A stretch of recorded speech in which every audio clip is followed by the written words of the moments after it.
play baseball with me? And I said, yeah, we'd love to come. They said, we've only got one more spot. We want you. We don't want Jimmy. You want to play? I looked at Jimmy. He looked at me. He said, go ahead. I don't care. I said, really? He said, no, go ahead. I don't care. And so off I went, running off to play baseball with my new in-crowd friends, never looking back at Jimmy, but here from the Bema seat, I could see what I did to him. And their opinion was more important than his, and I hurt my best friend. Started coming again in the adolescent years. When I decided to fit in with the in-crowd no matter what, I did. I did the hair wars with my parents. I wore these ridiculous clothes. And here from the Bema seat, it was so embarrassing. I'm like, oh, why in the world would I wear clothes like that? Why would I argue with my dad to wear clothes like that? He's, you're not going out like that. Oh, yes, I am, and we're here nose to nose. Why would I do that? I said, Jesus, why were other people's opinions so important to me? He said, Daniel, because I am the bread of life, and unless you feast on me, you will constantly be trying to fill your hunger with other people. But only I satisfy, Daniel. And if you would have trusted in me and spent time with me and nourished me, you wouldn't have worried about what other people thought of you. It went all the way into my college years with my good buddy Jerry. Jerry and I were inseparable, man. We had all the handshakes, boom, boom, boom, boom, boom. You know, we could do all this stuff, and we had decided that we would be together forever. We were going to be roommates all the way through the end. Nothing was ever going to split us up until it came time for the frat houses to pledge. And the big-time frat house asked me to be part of theirs because I was athletic, and they didn't want Jerry. Come on, you want Jerry? No, they didn't want Jerry. He said, it's okay. Go ahead, Daniel. I don't care. Really? No, I don't care. And he had a big smile on his face. What a great guy. And off I went to my frat house. And I never looked back at my friend Jerry, but here from the Bema seat, I could see what it did to him. And it grieved me. And I thought to myself, if I could do it again, if I could go back and do it again, what I would do is I would think about what Jesus thought of me instead of what everyone else thought about me. That's one observation. The second observation was this, that worthwhile is much better than worthless. Worthwhile is much better than worthless. One of the things that became apparent to me throughout the entire judgment process was that people were very important to Jesus. I used to see people kind of like scenery in my life. You know, they were there to make my life look better. They were instruments and tools for my purposes so that I could get done my goals. Jesus doesn't see people that way. Jesus is passionate about people. He sees them as eternal beings who need nurturing and loving and serving and caring for. I missed the boat. There were a number of worthwhile instances in my life, times when I allowed the Holy Spirit to work through me and really impact people long term. One of those was reminded to me during the Bema Seat judgment. His name was Randall. He was a youth worker, a lay guy. He was a businessman, but he worked in the youth ministry in our church. And he came alongside me when I was a senior in high school, and he really held me up, and he encouraged me, and he got me into leadership in the group, and I was really growing. I was spending time with the Lord. It was probably the best part of my life spiritually. And he encouraged me to help other people feel comfortable, and there's this girl, her name was Sandy. And she obviously wasn't fitting in, and I went over, prompted by the Spirit, and I talked to her, and she talked to me, and I asked her if she wanted to get involved. She said, yeah, but she didn't know how, and so I took her and I introduced her to some of the leaders.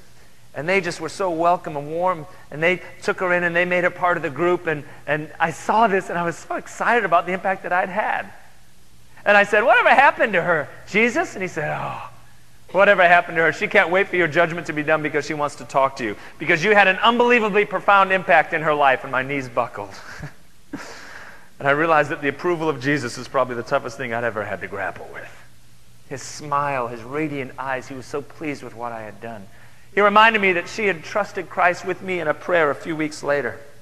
And he told me she went on to be a wonderful leader on her college campus, and she started an evangelistic ministry to those who were lost in her college. And I got partial credit for those people who were saved. It was incredible. And he told me that she grew up to be a very godly wife and a godly mom, and she raised 3 beautiful kids who knew and loved Jesus. And all the people they impacted, I got partial credit for too. She went on to be a discipler of women, and I got partial credit for that. And she taught the Bible, and I got partial credit for that. And I was overwhelmed by the impact I could have as a senior high kid. And he looked at me and he said, oh, Daniel, you invested in that girl, and look at the dividends it paid. It is worth investing in people. I started thinking about the wood, the hay, and the stubble from that passage in 1 Corinthians chapter 3. The cheap things that we build our life with. I used to think that that just meant evil things, sinful things. Those are included there. But it's much broader than that. What it really means is things that are worthless, things that have no eternal significance. Now you can do a good thing, Jesus taught me, and you can do it for the wrong reasons or with the wrong motives, and that is worthless as far as eternity is concerned. And I said, well, Jesus, when did I ever do anything with 100% pure motives? He said, never. You're incapable of that. You're human. We are incapable of doing something with 100% pure motives. But what he told me is, he said, Daniel, what I was looking for was your dominant motive. Sure, there were times you put money in the offering plate hoping to be noticed. I understand that. But there were other times that you honestly gave out of your heart, and you gave without your right hand knowing what your left hand was doing. You did it in secret. You did it quietly. You did it because you wanted to help. Those things, those are the jewels in your building. Those other things, even though they look good on the outside, their motives were impure, completely impure, and as a result, they are worthless. But those 90% pure motives, what the fire does is it purifies those things so they become 100% pure, so that you can be rewarded for those things for all eternity. I said, I think I'm starting to get it. And I said, I didn't have many of those worthwhile times, did I, Jesus? And he said, no. He said the worthless times were far outnumbering the worthwhile ones. He reminded me of Peggy. When I got into that frat house, they started leading me in a direction I didn't really want to go. I started drinking a lot. I became sexually active, and I started dating all the frat girls, and that was pretty empty. And then Peggy came into my life, and she seemed so different. She seemed so radiant and so pure and innocent. She wasn't sexually active. She wasn't drinking. But it didn't take me long to lead her down the wrong path. And it seemed the more impact I had on her life, the more desperate she became, the more despondent she came. And eventually, we broke up, complete enemies. I thought I was going to die right there standing in front of Jesus. Oh, Jesus, I'm responsible. It's my fault that she struggled so. I said, what happened next? He said she went through 3 marriages, all of which ended in divorce. She was abused by her first 2 husbands. I couldn't believe it. Oh, it's my fault. And Jesus said, no, you are not responsible. Peggy was responsible for her own choices. Now, we can help someone or we can be a stumbling block to someone, but every single person is responsible for their own choices. The real tragedy with Peggy, Daniel, was that you had an opportunity to lead her to me, and instead you led her the exact opposite direction, and that's tragic. I said, whatever happened to her? He said, actually, 10 years after her 3rd marriage broke up, somebody shared the gospel with her, and she trusted Christ. And Daniel, she's here today, and she wants to see you too. She does? Don't worry, Daniel. Don't worry. Grace abounds in my heavenlies. She wants to thank you for the good things you poured into her life. And I thought to myself, oh, if I could do it again. Oh, if only I could do it again. What I would do is, first of all, I'd worry about Jesus' opinion, not other people's opinion. And then I would focus my life and I would pour my life into things of eternal significance, worthwhile things, instead of this worthless stuff that I spent so much time on. The 3rd observation was this: that things just look different from the Bema seat. I mean, perspective is everything. And the perspective at the Bema seat was a completely different view on life than what I had enjoyed. Let me give you one example. Shortly before Jesus returned, I had made a switch in my working relationships. There was Ben Hogan. Ben Hogan was the premier guy in my industry in the city. He was top dog. And one day he called me up, and my heart was pounding. And he said, Daniel, I want to talk to you about a job. And he came over, and he started schmoozing me. He started flattering me. He started talking about how great I was, how valuable I was. He told me he'd double my salary. Double my salary?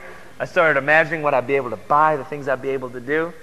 And I said, I need to go talk to my boss. And he said, don't wait too long. The offer won't be on the table very long. So I went to talk to John Mitchell. John Mitchell was a godly, honest man of integrity. He was one of my father's friends.